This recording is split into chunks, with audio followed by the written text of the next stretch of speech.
Muy buenas tardes con todos y todas. Les agradecemos su presencia el día de hoy en la presentación del libro Radiografía de las candidaturas congresales, Caminos para mejorar la representación. Mi nombre es Manuel Ponte, soy politólogo de la Universidad San Marcos y me desempeño como coordinador del equipo de investigación del jurado y también soy coautor de la presente publicación.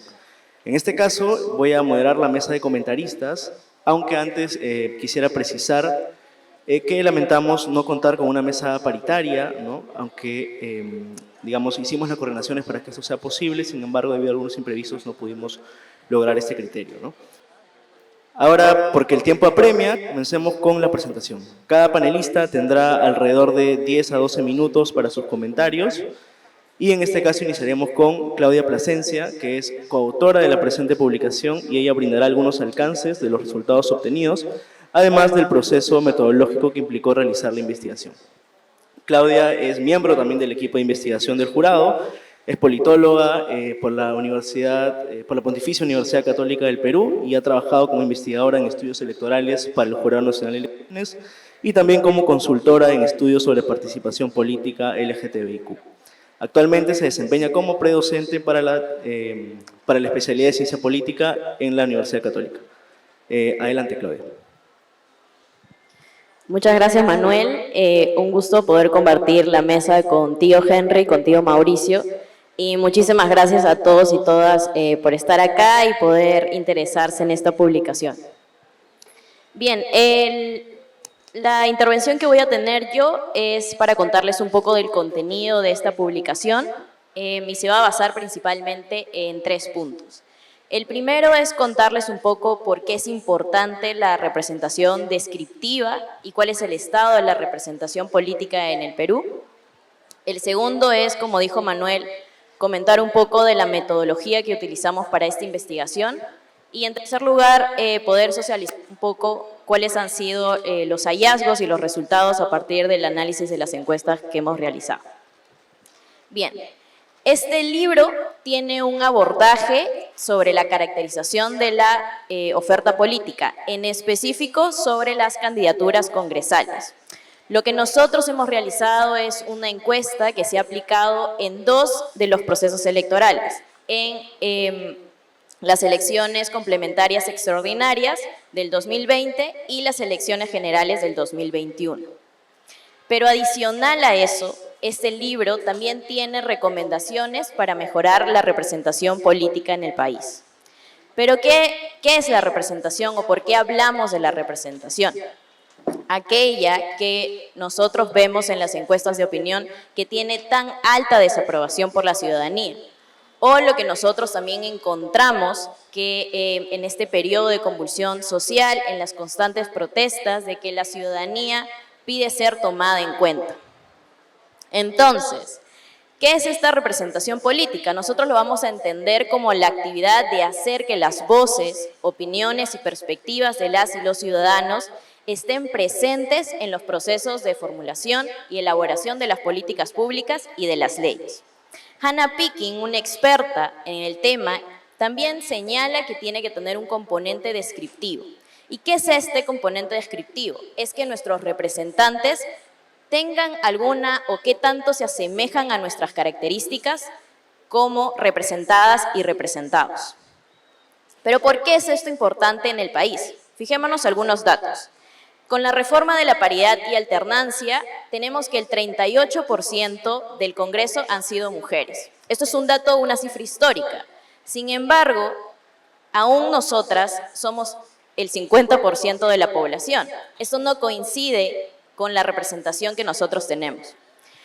Los jóvenes y las jóvenes representamos la 1/4 parte de la población y esto no supera ni siquiera el 9% de las candidaturas presentadas. Entre las elecciones del 2001 y el 2021, solamente hemos tenido 7 representantes indígenas.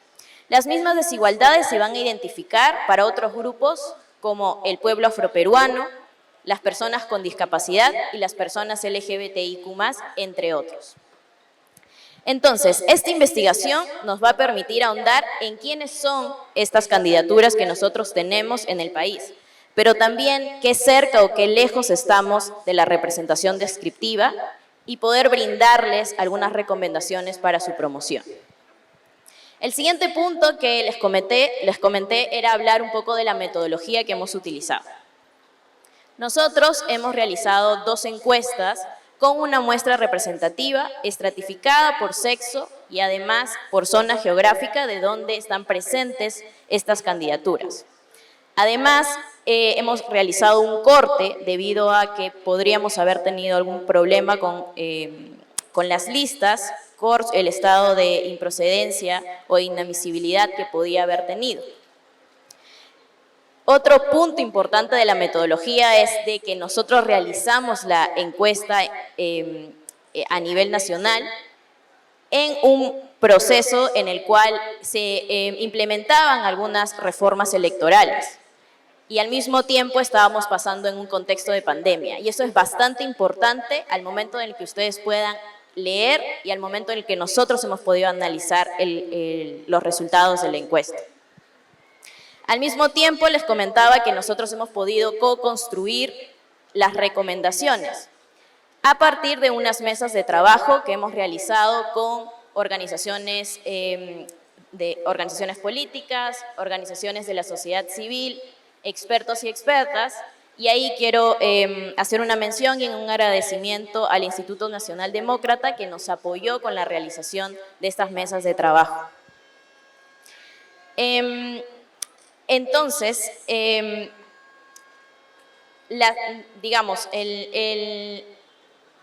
les he podido hablar sobre la metodología y ahora quiero comentarles un poco acerca de los resultados que nosotros encontramos.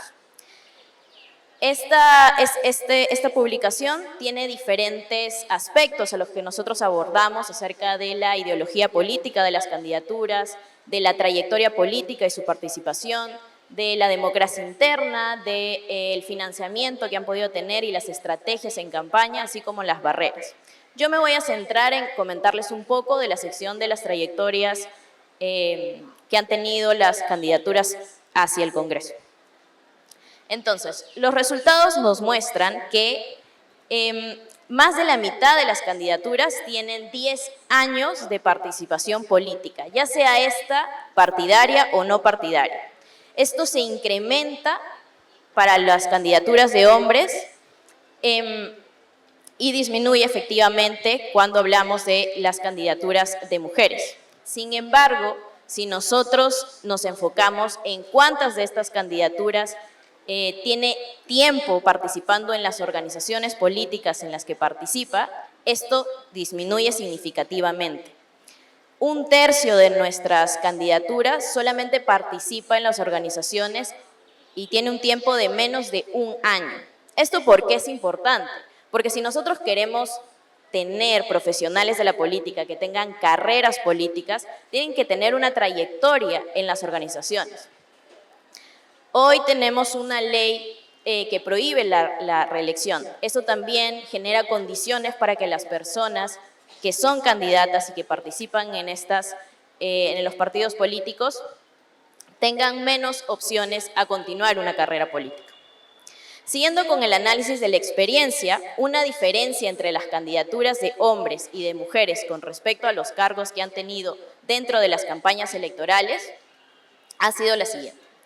Los hombres tienen mayores experiencias en cargos estratégicos en las campañas. ¿Qué quiere decir esto? Son jefes de campaña o son personas que han sido parte del equipo del plan de gobierno. Sin embargo, las mujeres tienen más experiencia en actividades de campaña o actividades más operativas.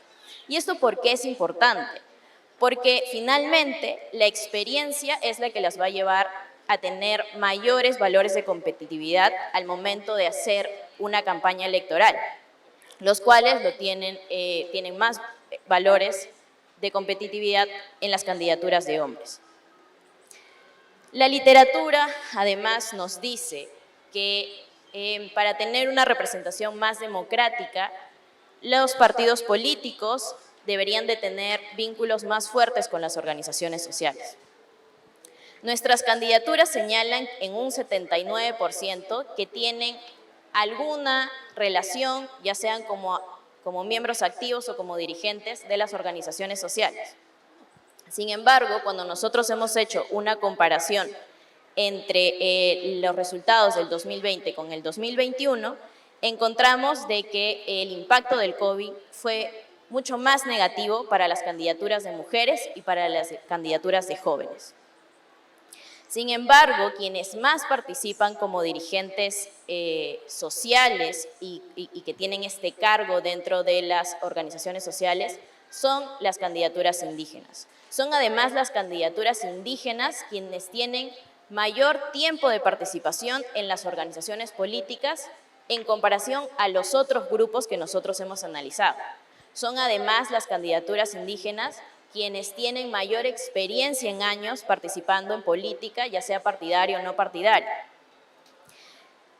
Esto teniendo en cuenta de que en el último censo del 2017 nos señala que la población que se autoidentifica como indígena representa el 27%, nos hace pensar en por qué estas candidaturas, las candidaturas que se autoidentifican como indígenas, no aparecen en los primeros lugares de las listas como candidaturas al Congreso, o por qué menos, o por lo menos, mejor dicho, sus candidaturas no son ampliamente promovidas por los partidos políticos.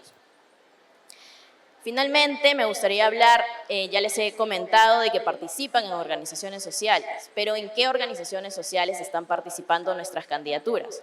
La mayoría participa en gremios o colegios profesionales o asociaciones. Sin embargo, los vínculos que tienen nuestras candidaturas con organizaciones que tienen que ver con los derechos de las mujeres, los jóvenes, los pueblos indígenas, las personas LGBTIQ+, pues tienen muchísimo menos vínculos. Y si podemos comparar entre todos estos grupos, son las organizaciones indígenas y las organizaciones que velan por los derechos de las personas LGBTIQ+, quienes menos vínculos las candidaturas tienen con estas organizaciones. Con todo este diagnóstico y a partir de los diálogos construidos con las mesas de trabajo, es que nosotros hemos podido elaborar ciertas recomendaciones que no solamente apuntan hacia las organizaciones políticas, sino también hacia las organizaciones sociales y hacia las organizaciones estatales, para que podamos luchar contra la subrepresentación de estos grupos sociales y así mejorar la representación de la y los peruanos. Muchas gracias.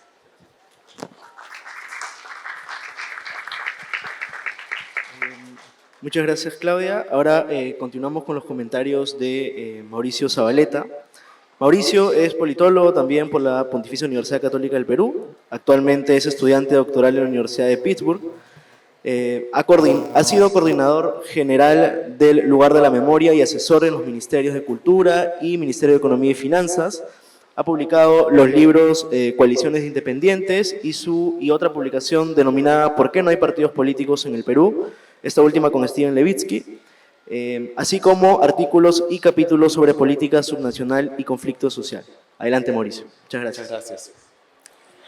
Bueno, para mí es un gusto estar aquí comentando este nuevo libro del Jurado Nacional de Elecciones. Yo, antes de comenzar con mi comentario, quisiera hacer una apreciación. En realidad es decir algo elogioso de la Dirección Nacional de Educación y Participación Ciudadana del Jurado Nacional de Elecciones, porque ahora, yo que estoy efectivamente estudiando mi doctorado, muchas veces quiero saber cuál ha sido la trayectoria de los políticos, qué es lo que piensan, y busco información en las entidades electorales del resto de América Latina, y lamentablemente esa información no está disponible. Entonces, lo que se viene haciendo desde la Dirección Nacional creo que es un trabajo que hay que resaltar y que yo siempre he valorado muchísimo y que ahora valoro mucho más, que necesito comparar con otros países y hay que ir a buscar la data, hay que contratar gente que nos ayude o hay que hacer alguna especie de truco de codificación para poder leer los documentos. documentos. Entonces yo primero quería partir de esa observación o ese elogio. Luego, en relación al libro, que me ha gustado muchísimo, que me parece muy interesante para nosotros los politólogos y politólogas, y quiero partir por una cuestión central, de por qué nos debería importar la representación, que es algo de lo cual se ha conversado muchas veces en la academia, en el debate mediático, es algo que está en los medios de comunicación. Los peruanos y las peruanas estamos hablando siempre de eso. Y yo lo que creo es que en general se ha estado hablando mucho de los partidos. Y quiero hacer aquí una salvedad. Los partidos son fundamentales para las democracias. Las democracias no pueden funcionar sin partidos, y vaya que lo estamos encontrando en el Perú ahora, ¿no? Cómo entramos en disfunción o en un deterioro o erosión democrática porque no tenemos partidos. Pero creo que parte importante del debate también debería estar enfocado en qué tipos de políticos tenemos, ¿sí? ¿Y por qué eso importa? Porque, a ver, los partidos son importantes básicamente porque agrupan políticos. Al agrupar políticos hacen dos cosas importantes. Primero, generan mayor información hacia los electores que pueden votar de manera retrospectiva. Es decir, si yo voté por el partido X la elección anterior, sé más o menos cómo le va a X en el Parlamento siendo oposición o cómo le va a X en el gobierno. Si los partidos se diluyen, la gente cambia entre los partidos, los electores, nosotros no tenemos mucha información sobre por quién votar. También es importante para los políticos, y esto creo que hay que enfatizarlo. Y es que pues los políticos son más o menos criaturas cortoplacistas. Lo que les interesa, y lo sabemos muy bien los peruanos también, es sobrevivir al día siguiente, por eso no tenemos adelanto de elecciones, ¿verdad? Y justamente poder ganar la elección que viene, ¿no? Bueno, cuando existen partidos y existe una marca que cuidar, es decir, un nombre público que cuidar, donde existe cierta elaboración programática de qué es de qué va el partido, ¿no? ¿Cuáles son los principios de ese partido? Pues establecen horizontes de mediano a largo plazo. Eso hacen los partidos, hacen que los políticos puedan pensar no a la elección siguiente, no al día siguiente, no a la votación de las comisiones en el Congreso del día pasado mañana, sino pensar en la siguiente elección y de esa en la que viene y la que viene. Los políticos, cuando piensan que los partidos le van a sobrevivir, adquieren esta posibilidad. Bueno, no tenemos partidos muy fuertes en el Perú, como digamos está sobrediagnosticado eso. Entonces debemos interesarnos un poco más sobre los agentes de representación en sí mismos, los políticos. Yo lo que creo, y esto ya parto a comentar la publicación en sí misma, es que de un político los ciudadanos debemos esperar tres cosas. Un buen político, lo voy a poner en esos términos, no demasiado científico, pero un buen político creo que tiene que tener tres elementos: representatividad, habilidad e interés en el bien común. Esas tres cosas quisiéramos de un político, ¿sí? ¿A qué me refiero con representatividad? Lo voy a dejar al final porque eso es parte de la discusión con el libro, así que voy a hablar de habilidad e interés común muy cortito. Habilidad es alguien que va ganando experiencia y que sabe cómo hacer política, sabe cómo negociar, sabe cómo establecer acuerdos, sabe cuándo ceder, sabe en qué no ceder, de repente en temas de principio, podemos hablar con Valdemar Cerrón sobre eso, ¿no? ¿No? Temas que están vinculados a la política pública. Sabe cómo gobernar, dar soluciones de política pública. Eso es lo que nosotros queremos de nuestros representantes.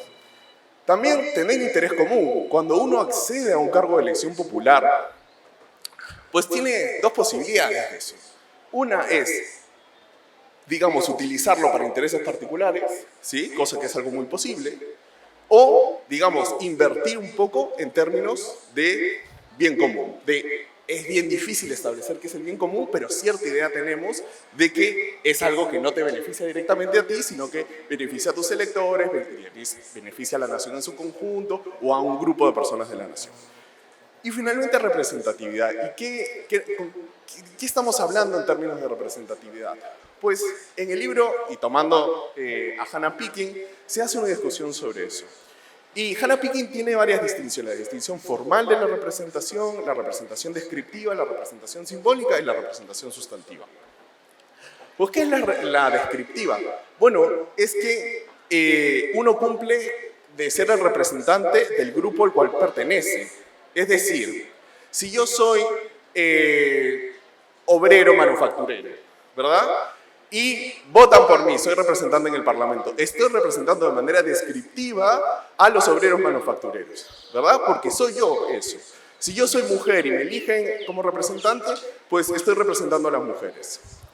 También de manera simbólica, por ejemplo, yo creo que Pedro Castillo era, digamos, la epítome de la representación simbólica, en el sentido de que era el que simbolizaba, representaba a un sector de la población rural, no limeño centralmente, y indígena. Si nosotros vemos, por más de que él no era indígena directamente, o no se autoidentificaba como indígena, el voto indígena hacia Pedro Castillo es casi cercano al 90%. Es una representación simbólica. Pero existe también la representación sustantiva. Todas esas dos representaciones de Hannah Pitkin, en realidad, son representaciones sociológicas. ¿Sí? No son representaciones, esto es lo que yo estoy diciendo, no son representaciones sociológicas, no son representaciones políticas, son representaciones sociológicas. ¿Y qué es el representante sociológico? Bueno, que seas mujer y que seas representante a la misma vez no garantiza que las políticas públicas que tú promueves o que la legislación que tú promueves sea en favor de las mujeres, o si tú eres un obrero manufacturero, en favor de los obreros, ¿verdad? O a pro sindical. No necesariamente tiene que ser así. La representación es política cuando existe un elemento, ¿no?, de poder hablar, canalizar las demandas del sector que tú representas. Cuando es posible eso y cuando estás avanzando en esa agenda, pues es que estamos hablando de una representación sustantiva. Yo quería hablar de eso porque está en el libro y me parece que es una discusión sobre la cual tenemos que hablar un poco más, dadas las condiciones en el Perú. Por favor, Manuel, tú dime cuándo debo silenciarme porque... Ok. No, y además voy en lo que había planeado en los primeros 2 minutos y ya creo que voy 5. Bueno, entonces sobre eso, lo que me parece es que la publicación, que tiene datos muy, muy interesantes, nos está hablando sobre todo de representación descriptiva, cosa que es por sí muy, muy interesante. La representación más sustantiva es mucho más difícil de medir y requiere de repente tal vez otro tipo de métodos, es más complejo, pero lo que nos entregan hoy día es muy, muy, muy importante. Yo quisiera comenzar, y eso es por una preferencia absolutamente personal, de hablar de la representación indígena. Una de las cosas que me llamó la atención es, primero, que los indígenas tienen mayor experiencia, tanto vinculados con sus organizaciones como con los partidos, cosa que va en contra de la literatura, no el tema de las organizaciones, porque se asume que eso existe. Pero se dice, y sobre todo la literatura no politológica, sino antropológica, ha dicho de que no están vinculados a los partidos y que es por eso que no asumen los primeros puestos en la lista. Eso es interesante y ahí para los politólogos que están aquí con nosotros ahora creo que hay una agenda de investigación interesante. Y además, lo que tenemos que tener en cuenta, que es que solo 7, lo decía Claudia, solo 7 representantes indígenas han estado en el Parlamento en los últimos 20 años. Y podríamos agregar un dato más. Solo uno de esos 7 ha sido un indígena de la Amazonía. Entonces hay un claro sector que está subrepresentado, que son los pueblos indígenas. Una de las cosas que a mí me llama la atención, el 2018, bueno, se publicó hacia el 2020, la encuesta de candidatos de las elecciones del 2018. Y una de las cosas que a mí me llamaba la atención de esa encuesta, Dios, he hablado ni 3/4 partes de lo que pensaba hablar, lo siento, supongo que luego podemos seguir de alguna manera, es que a ver, ¿cuánta gente se autoidentifica como miembro de un pueblo indígena?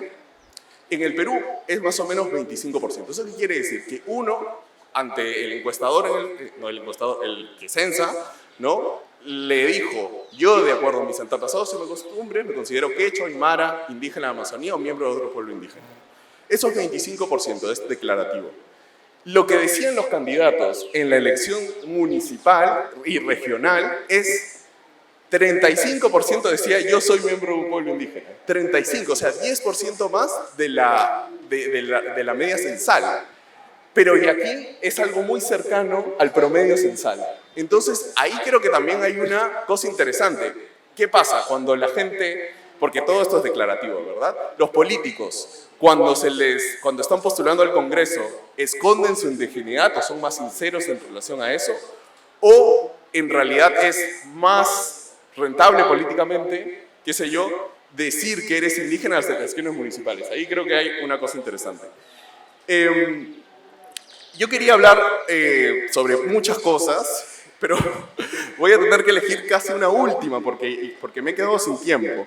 Entonces quisiera hacer notar una cosa interesante, que no solamente estamos hablando de características de la representación, sino también cómo cambia en relación a su identificación en términos de temas, de cuáles son los temas que les interesa, cuánto polarizados se sienten. Y una de las cosas notables es que la polarización hacia la derecha crece de manera notable entre el 2020 y el 2021. Estamos hablando de casi, bueno, más de 10 puntos de gente que se identifica hacia los extremos de la derecha. Y eso quiere decir que, digamos, este cambio que hemos visto en términos de ciudadanía, que la gente se va, digamos, todavía hasta ahora el votante promedio está en el centro, pero hemos visto un crecimiento de las colas. Y ese crecimiento de las colas no solamente está en los votantes, sino también, y tal vez primariamente, en la élite política. Y ahora sí ya me silencio, pero una de las cosas que quisiera hacer notar para finalizar es, digamos, cuán de alguna manera precaria es la posibilidad de construir una carrera política en el Perú. Y ahí quisiera citar un dato muy particular que está en la encuesta, que se les pregunta a los candidatos y a las candidatas cómo financian sus campañas, ¿verdad?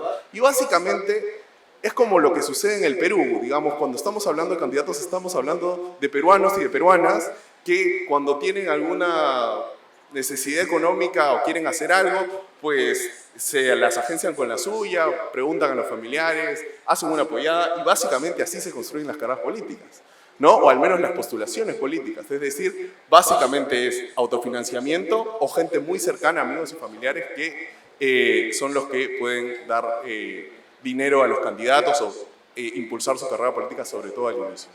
Eso creo que da cuenta ya de una precariedad importante, porque es como construye tu casa tú mismo, ¿no? Es la autogestión en la política.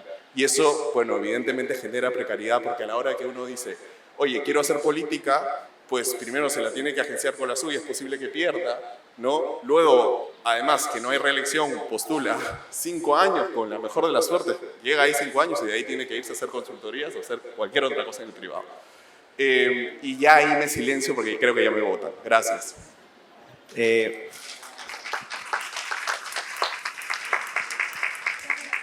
Listo. Muchas gracias, Mauricio, por tus valiosos comentarios. Ahora vamos a continuar con Henry Ayala. Henry es politólogo también por la Universidad Católica. Se ha desempeñado como jefe de la sección política en la Embajada del Reino Unido del Perú y también fue coordinador de la línea de investigación aquí del Jurado Nacional de Elecciones. Es autor de diversas publicaciones y artículos de investigación relacionados a elecciones, política subnacional, partidos políticos y ciudadanía. Ha publicado en el sello del Fondo Editorial del Jurado Nacional de Elecciones el libro Ciudadanía y Electorado en el Perú del Bicentenario, perfilando el voto durante las elecciones generales 2021, en coautoría con diversos especialistas. Adelante, Henry. Gracias, Manuel, gracias, Claudia, por podernos volver a conectar aquí. Como dice Manuel, yo también he participado del equipo de investigación en los últimos años y este libro, digamos, que está conectado con una línea de investigación que se tiene sobre cómo entender la política y a los políticos en el Perú, ¿no? Y creo que en eso está bastante basado. Me voy a centrar sobre todo en explicar o darle un marco de cómo es que nace esta idea de la encuesta también. Segundo, hablar sobre algunos puntos importantes de información que están en la encuesta que ustedes van a poder acceder a través de los QRs. Y tercero, comentar un poco sobre las recomendaciones que también hacen, ¿no? Porque lo interesante con esta publicación es que no solamente es los resultados de una encuesta, sino también viene cuando esos resultados tienen recomendaciones y se socializan con diferentes sectores de la sociedad civil, de los partidos políticos y de diferentes instituciones, ¿no? Lo cual creo que es un valor bastante agregado que tiene esta publicación en sí y que le da como un giro interesante en este punto. En primer lugar, el esfuerzo, tal como dijo Mauricio, de trabajar una encuesta es, digamos que, para que lo tengan en un aspecto grande, ¿no? Nuestro país es ancho y ajeno, como podrían decir, y dentro de una elección usualmente hay entre 2.500, 3.000 candidatos congresales, ¿no? Al final, si nosotros escogemos 130, significa que unos 2.800 personas han hecho campaña, pero no lograron el curul congresal. Entonces son 2.800 historias de fracasos, podríamos decirle, en donde hay una variedad de casos, de personas y de historias en las cuales muy poco se habla, ¿no? Porque claro, sabemos las historias, así como la historiografía que tenemos de los vencedores. Sabemos de los que están ahorita 5 años en el Congreso, pero muy poco al final descubrimos de cómo son estas trayectorias que se hacen y personas que postulan 2, 3, 4 veces y que claro, que al momento que ya logran ingresar, no hay mucho escrito sobre ellos porque efectivamente nunca ganaron y nunca estuvieron en la lupa. El esfuerzo que hace para hacer una radiografía del Jurado Nacional de Elecciones, en conocer estas historias y estas candidaturas, así sea a través de una encuesta, es invaluable para conocer justamente cómo funciona esta idea. Entonces, no solamente es conocer la trayectoria, no solamente es conocer, digamos, cómo funciona o qué es lo que ha hecho anteriormente este candidato, sino también importa cómo funciona la campaña política en general, ¿no? Y es algo que Mauricio y creo que los 4 podemos coincidir que hemos estado haciendo trabajo de campo en algún momento de nuestras vidas, que claro, o sea, verlo, observarlo, estar en un meeting, ver cómo todo es casi construir tu propia casa, ¿no? Es una aproximación mucho más diferente a cómo realmente funciona la política en el país que verla solamente, digamos, desde los curules del Congreso, desde Lima, por así decirlo. Entonces, algo que es importante también anotar acá es de que esta radiografía viene de 2 años, es decir, de 2 elecciones. La elección del 2020, que ya parece como si hubiera pasado hace 10 años porque fue antes de la pandemia, pero si ustedes recuerdan fue una elección que casi fue muy rápida, que pasó, al final quienes ganaron fueron representaciones sorpresivas. Recuerdan, no sé si todavía se acuerdan del FREPAP, del pescadito que ya no tiene representación, pero en ese momento todo el mundo quería ser FREPAP, ¿no? O sea, salían todas las personas con sus barbas, entonces y al final, claro, FREPAP, Unión por el Perú, terminaron relegados en la siguiente elección, ¿no?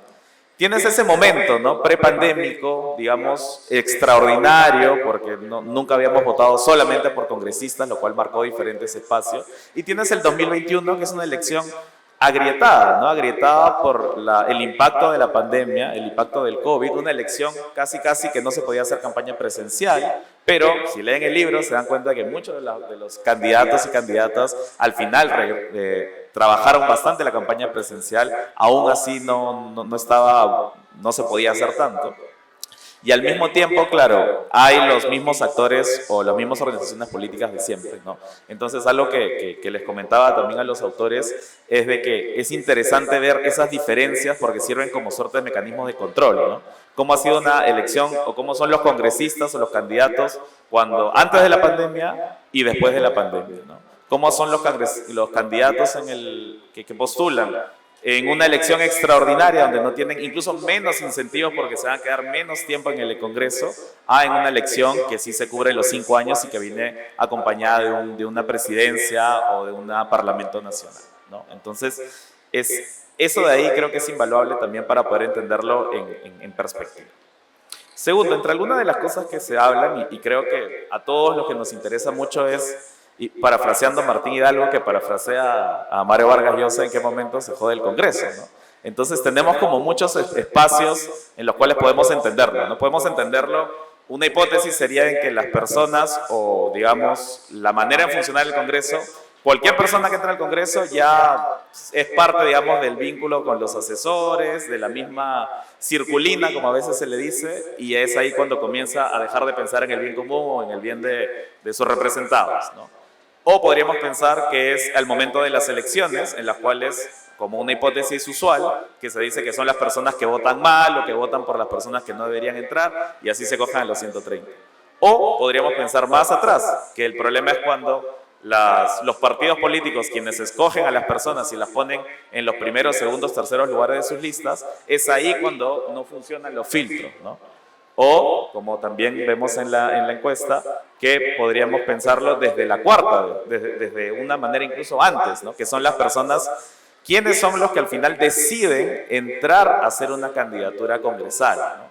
Y eso es también algo que ayuda a este libro, ¿no? En poder como hacer un poco de guaqueo, ¿no? En estas vidas, en esas trayectorias y entender, oye, hay algunas lógicas, algunas representaciones que están en las candidaturas, pero al final no las vemos dentro del Congreso, ¿no? Entonces ahí hay argumentos para decir, mira, acá el problema es la parte del comportamiento electoral, ¿no? Las personas que de repente son más representativas de algunos sectores no llegan a ganar y por eso Claudia mencionaba claramente de que hay obstáculos, por ejemplo, para las mujeres, para la población indígena o para los jóvenes, ¿no? Pero por otro lado, también uno puede observar que en las posiciones de lista, y esa es una variable interesante que sale en la publicación también, varía un poco el nivel de importancia que le da los candidatos congresales al momento de sentirse competitivos o no, ¿no? Porque al final sabemos de que son los primeros puestos los que tienen mayores chances pues, de entrar al Parlamento y eso también es un par de aguas entre quienes están de relleno, porque es cierto, muchos de los candidatos, de los 3.000 candidatos simplemente están ahí por relleno porque hay que cumplir la cuota de paridad, por ejemplo, o porque es un partido chico que necesita o no tiene tanta gente para llegar a postular, ¿no? Entonces, de esta manera, como encuentras ese tipo de historias que te van pintando mejor, por un lado, claro, lo rudimentario que es una campaña política a nivel nacional, y por otro lado también las diferencias o lo que tenemos que seguir avanzando, ¿no?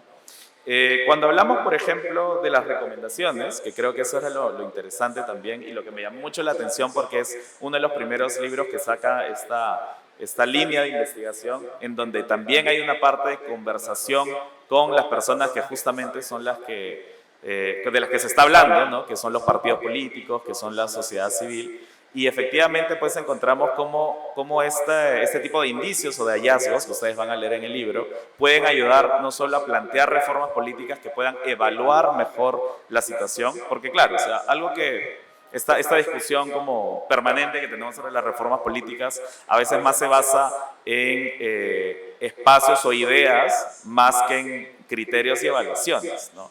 Y creo que un trabajo bastante claro con esta encuesta es decir, bueno, ¿quieres analizar cómo funcionó tal reforma política? Aquí hay una manera de comenzar, ¿no? Hay una manera de decir, mira, en esta pregunta, si tú quieres hablar sobre cómo generar mayor trayectorias políticas o cómo generar más experiencia política, acá te muestro de que efectivamente los candidatos en su mayoría vienen con mucha experiencia política.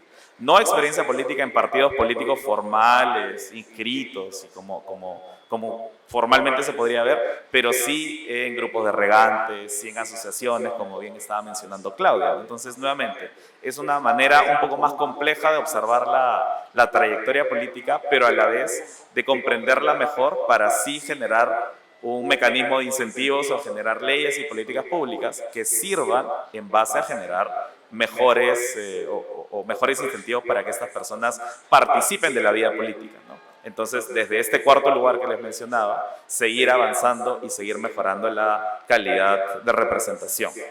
En segundo lugar, estas recomendaciones también vienen para la idea de la investigación, ¿no? Porque, y les invito un montón a leer el libro, porque en cada pregunta, en cada, digamos, sector, hay un mar de hipótesis, hay un mar de preguntas que se abren, ¿no? Creo que Mauricio también lo mencionaba, ¿no? O sea, si hablamos, por ejemplo, de población indígena, ¿no? ¿Por qué está más subrepresentada aquí, ¿no? O sea, es un tema de cómo la persona siente que es un capital político ser indígena o no, o si es que claro, los partidos políticos tienen más o manejan mejor la lista para decir, bueno, más personas que estén dentro de la capital de la región, por ejemplo, son las que postulan, o las personas que tienen más dinero, ¿no? Entonces eso como estructuralmente también quita de lado a las otras personas o a otras poblaciones en situación de vulnerabilidad, ¿no? Entonces cada punto, y eso es como la tarea de ahora siguiente, ¿no? Cada punto tiene nuevas preguntas, tiene nuevas hipótesis y nuevas investigaciones que pueden hacerse de eso, ¿no? Por eso este libro es central para comenzar a hablar con evidencia, comenzar a hablar con datos y comenzar a hablar de manera descentralizada del Congreso, comenzar a hablar de las candidaturas congresales y en base a eso plantearnos nuevas preguntas, pero también plantearnos nuevas soluciones sobre cómo mejorar esta capacidad de representación que hace mucho tiempo ya estamos necesitando un poco más. Muchas gracias.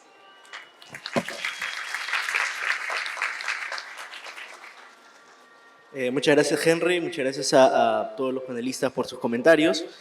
Y como mencionaron cada uno de ellos, ¿no? La publicación expone principalmente los resultados, ¿no? De las dos encuestas nacionales que realizamos en el 2020 y 2021, y que precisamente también ahonda en un vacío de la literatura, ¿no? Que es conocer un poco más acerca del perfil de nuestras candidaturas y de la oferta política que participa en las elecciones congresales.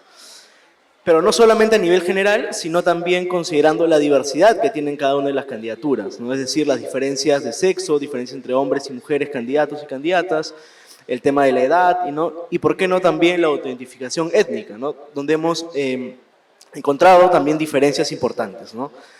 Y también son candidaturas, por supuesto, que tienen motivaciones, ¿no? Que las impulsan a postular a estos cargos, ¿no? Pero que también no están exentas de dificultades para participar en política. Como ha mencionado Mauricio, uno de los principales inconvenientes ha sido el tema de los recursos económicos, ¿no? Que es una de las mayores dificultades que señalan las candidaturas cuando participan, pero también hay situaciones, ¿no? De discriminación, situaciones de violencia, ¿no?